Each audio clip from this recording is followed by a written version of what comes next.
want to do good and do well. That sums up who I am and what I want to put out in the world. And I always wanted wealth. I just don't sacrifice my morals and who I am for that. Welcome to another episode of Richer Lives, aka the show that teaches you how to use money to live your best life. I'm Vivian Tu, and I'm so excited for today's guest, Emmy, Grammy, and Academy Award-winning rapper, actor, and producer, Common.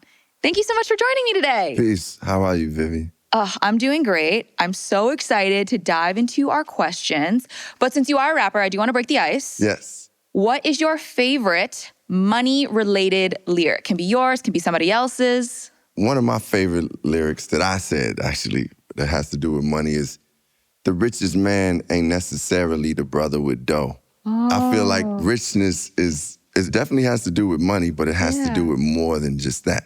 What you can do with that and the access you create. And that lyric for me meant something. The richest man ain't necessarily, I said another word, but I'll say the brother with dough.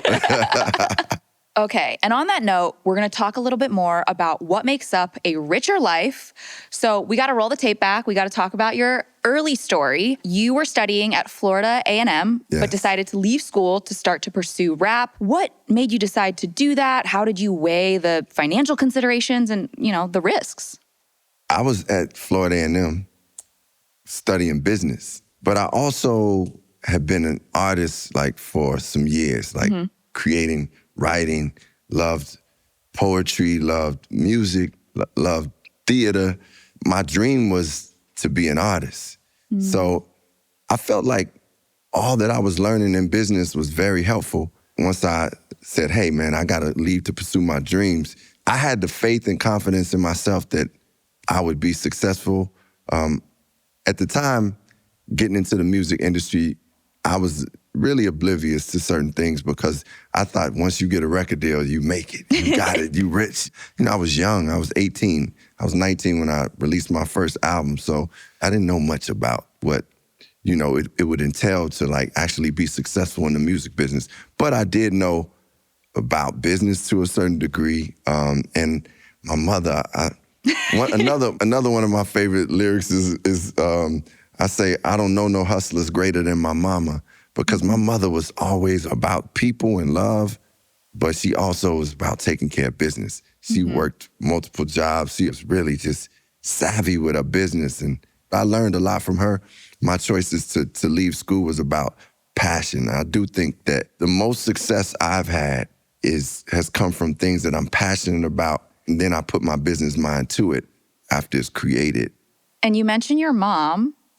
Mom was a little nervous when you decided to leave school and pursue artistry. Yes. At what point did she say, okay, I don't need to worry about my son? The deal we made was that I could take 1 year off from school and see how it goes. 1 year? 1 year off to pursue this record deal. Now, I didn't even get the deal signed within that year, but my passion, my drive, my love for this art and dream just kept going. It took to my third album where my mother was like, okay, I see that you are building a career in this. And it was funny because she was on that album cover, and I think the response of her friends seeing her on park benches and being like, Ann, I saw you on the cover. What did let her know that my music was actually getting out to other audiences and she could see the progress. But let me say this, though, Vivian. At no point did she, relax in it where it was just like, okay, you made it. Because she was the first person that was really telling me to invest my money.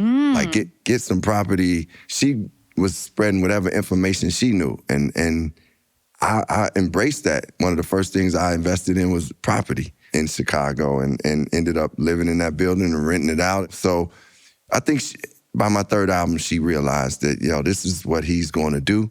We got to figure out the best ways that he could be successful. And she had a little mothering hands on it for a while to a point where I was like, Mom, I'm a grown man. I got to do this. Come on. I got to deal with the ups and downs myself. Little birds got to leave the nest sometime. At some point, I had to learn those lessons and still to this day, I'm learning. Your mom's taught you a lot. But I want to know, was there anything that you learned at Florida A&M that you took that business knowledge onto your artist career? Yeah, let me take my glasses off as we get into this. First of all, I want to shout out Florida A&M University. It's a historical Black college that taught me a whole lot.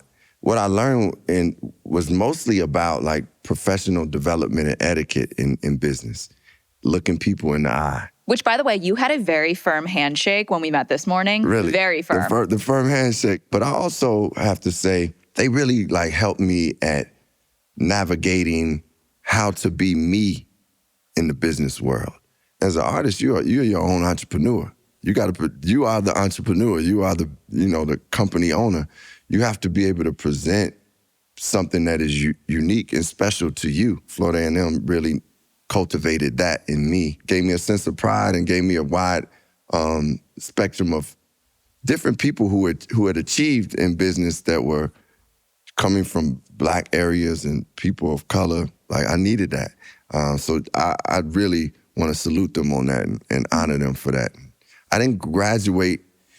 Technically, I left after my second year, but I went back and spoke at the college, and they gave me an honorary degree. Amazing. Yeah, that was amazing for me. What was your plan if the 1 year didn't pan out? Were you going to go back to school or? In my mind, I wasn't going to go back to school. I didn't picture failing.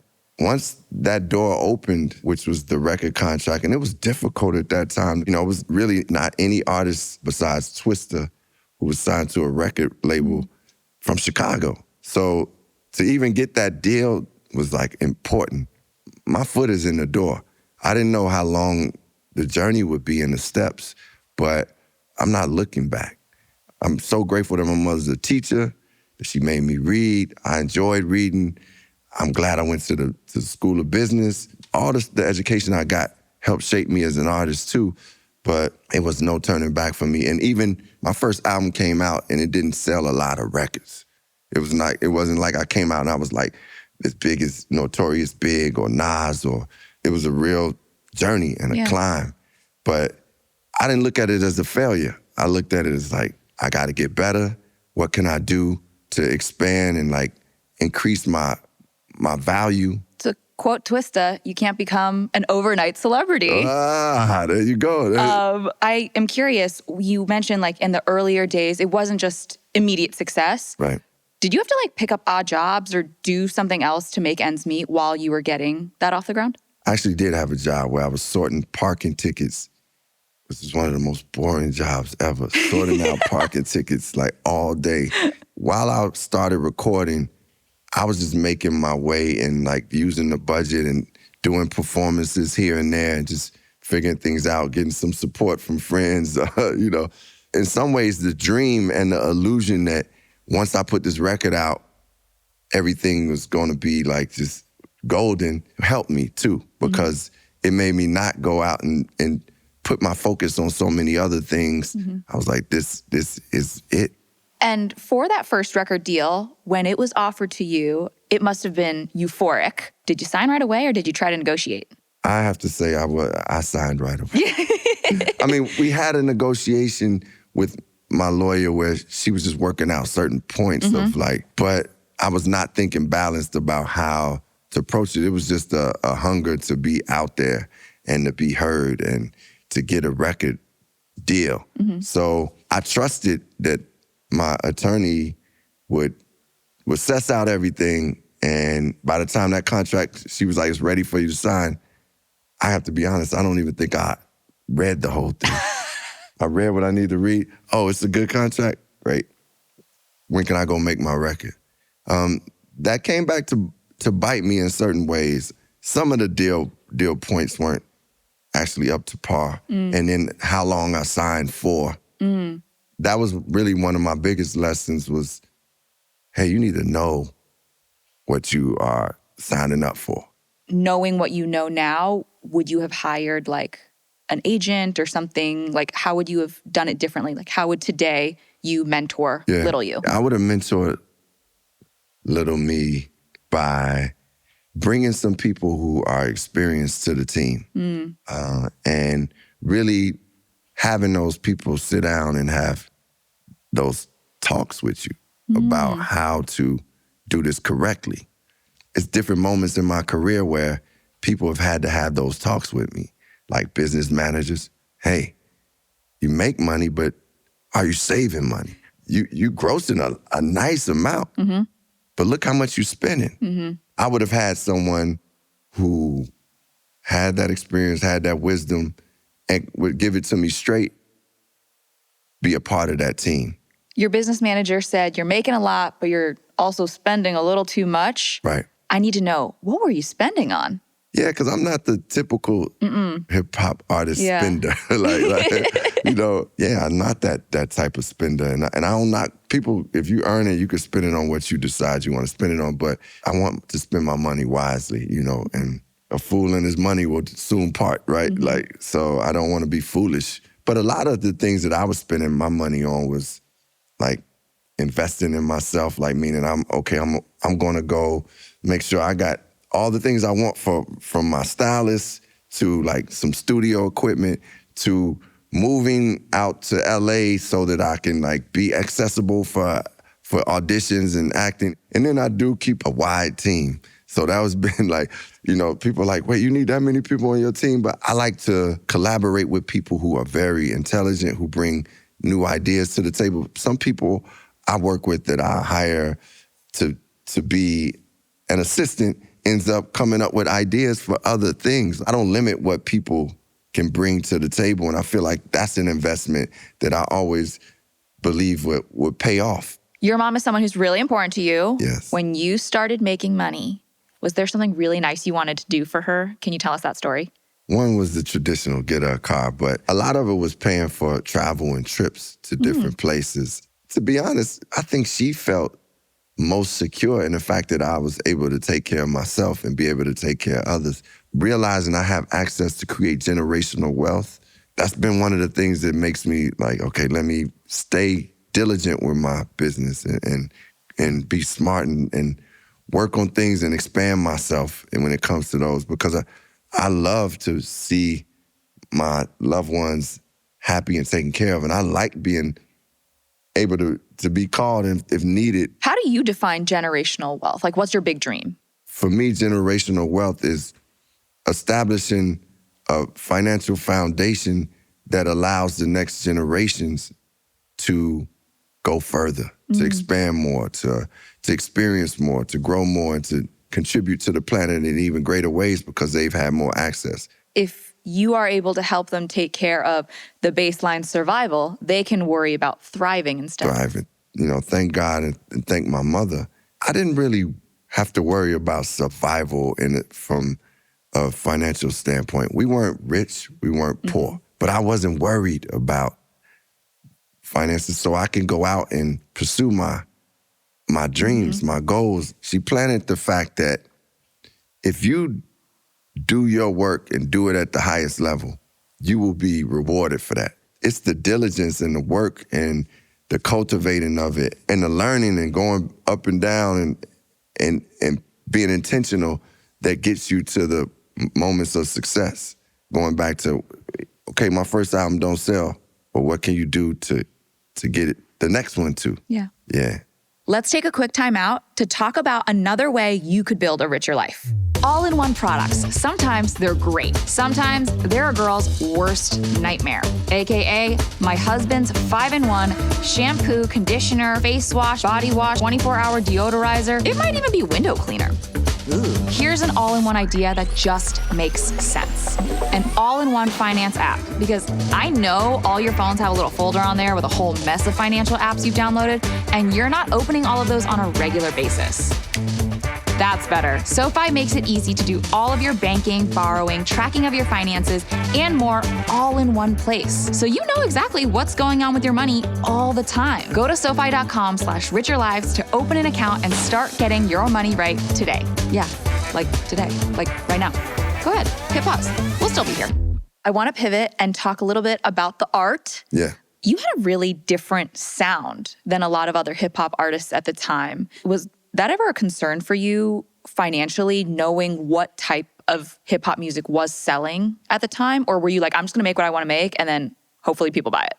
Well, I'm a believer in, man, when you create something that's great and you create like something that's quality that that people really actually connect with, they will invest in it. And it will have a longevity that you can't buy in one moment. You can't buy in one hit record. You can't buy in just that moment of popularity. I invested in and was diligent and intentional about just being as creative and true to myself as an artist.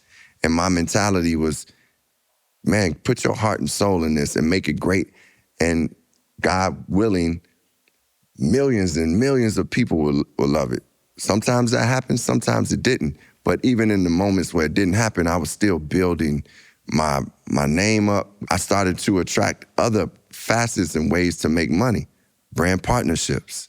That became big for me. Obviously, live performances was a big thing for me. I was toured a lot. Mm-hmm. So I realized that, okay, I might not make it on these record sales or royalties, but if I present the quality, this brand is going to work with me. Like, I was presented to do this commercial for Coca-Cola.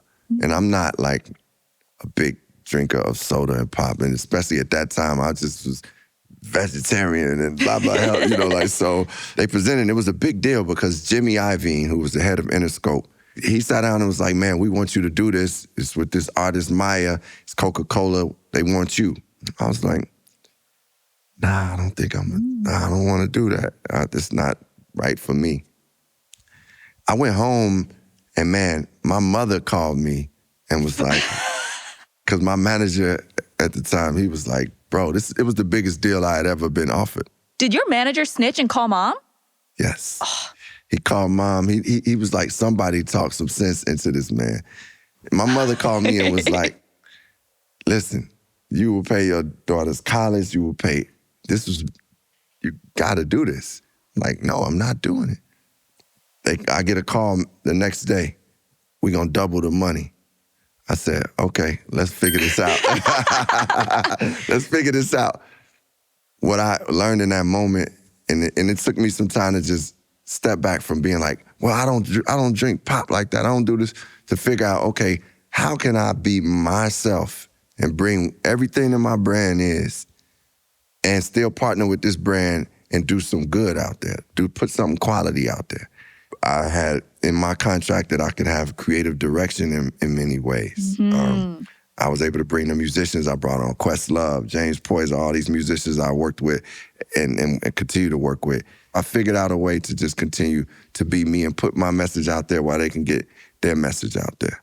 And the strength in negotiation is the willingness to walk away, and they would not let you walk away, and neither would your mom. Neither would my mom, neither would my mom. So now that we've chatted a little bit about your music side, we got to get to the acting side. Yes. How did you know you wanted to make that jump and do that too?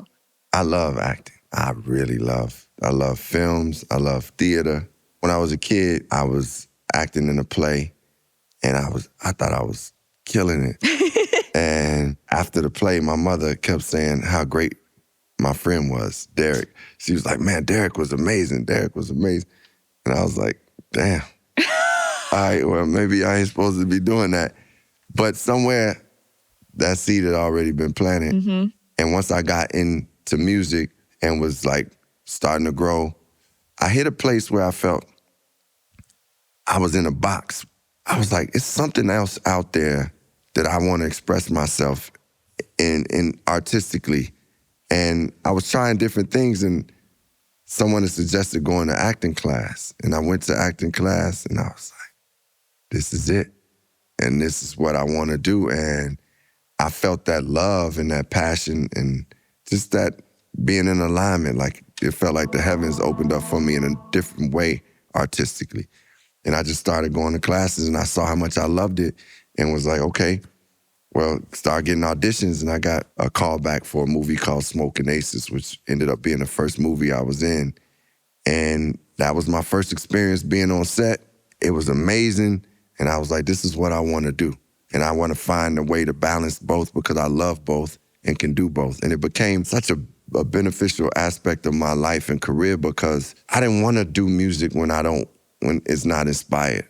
I don't want to just make an album just you couldn't to just make churn a living. Them out. Yeah, just to be like, I got to make a living, so I got to make an album. Art is so sacred to me that you want to do it like from an inspired place.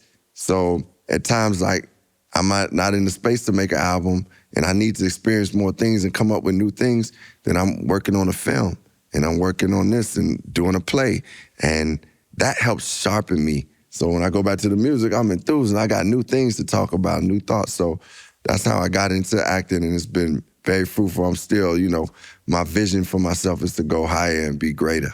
How does the pay differ between the acting industry and the music industry when it comes to things like royalties? The music industry, as much as we are the creators of like the music, the actual The art, we get a smaller percentage from the standpoint of, let's just take $1, right? Say I produced and wrote the song, and I have a traditional record label deal. On a good side, if I would get like 15 to 20% of that dollar when the record sells, once I've recouped your advance, my advance and marketing, like basically the loan has to be paid back. Your label is loaning you money. That money that they put that marketing budget, that's being put on your account. You got to pay that back before you see any royalty. Film, TV, you up front, you're getting a paycheck. Look, we paying you for this. Like, you're doing this 10 episodes, we're paying you, this amount for these episodes. And another thing that happens in film that is the difference when it comes to money is, in music, you paying all your costs. Like, if I was going to do a show, I'm paying for the people to travel. If I'm going to promote my music, I'm usually paying for some of the glam and glam squad and the marketing. Yeah, I'm paying for some of those things, right? Whereas when you're working on a film and you're an actor, this studio is like, okay, we'll take care of your glam, we'll take care of your travel, we'll take care of all this. It's a lot more money that's given up front and a lot less expenses when it comes to, the difference between TV and music. Yeah. How do you feel like there has been a shift for young artists thinking about their finances, but also growing their careers in music or acting or anything?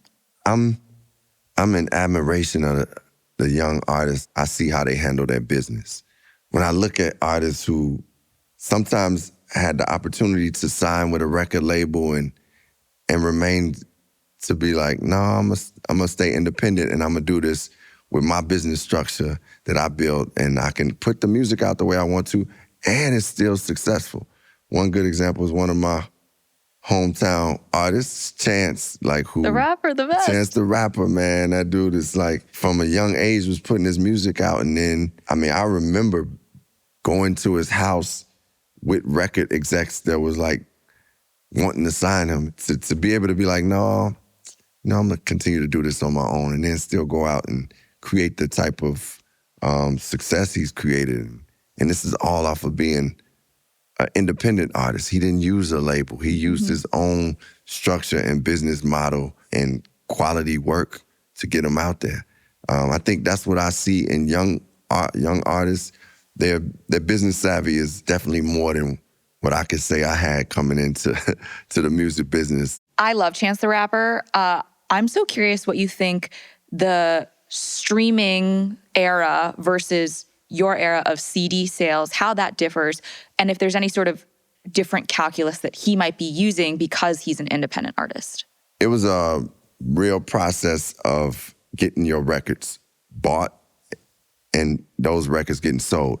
That entails you having to go to record stores, meet the buyers, have dinners with the buyers, and then they might put your record at the front of the record store, and some people might come in, they might push it. But that brought in like a lot of commerce eventually, because you were selling hard copies of the records and your percentage was direct. You knew what you were getting. The model that Chance and some of the independent artists have taken is they recognize that, okay, we might not sell as many hard copies and that percentage is not gonna be as strong. But if I make a record that is really popping and it gets enough streams, then these other partners are going to want to come and partner with me to do this. I can endorse this product. This film might want to license my music. they recognize that it doesn't have to be the old traditional model to see success, and that they take more ownership than we did at that time. And I think they've learned that, and they've done it well. They don't have to pay back the label. Exactly. And they can make money in different aspects of their brand. The rules of the game change, but we keep playing. We keep playing, man. We got to. And I don't. The one thing that doesn't change is, like, when you really have something special and you nurture it and cultivate it, it will rise to the top and be seen and heard. That hasn't changed in any era. Let's pause for a quick money tip. We'll be right back with more from Common. Let's talk averages. What do you think the average kitchen remodel costs? $27,000. What about the average cost for a round of IVF? $15,000 to $30,000. And how much credit card debt does the average American have? $6,000. You're probably asking yourself, what do all these things have in common? You can use a SoFi personal loan to finance any of them. SoFi offers low, fixed-rate personal loans to help you reach your ambitions on your time. Whether that's reaching a milestone or consolidating debt, SoFi is here to help. Head to SoFi.com/richerlives to see all the ways you can use a personal loan and to view your rate. Are you able to break out, maybe like in a pie graph, just percentages of like what funds your income these days? So acting, music, all the other stuff? I would say that 40% is music. 40% is music. I would say 30% is acting, whether that's film and TV. 20% is brand partnerships. Sometimes that number is even stronger because depending on the deals and how long those deals are, that number takes up more of the pie, which is great. How many times you say no before you say yes? Yeah, exactly.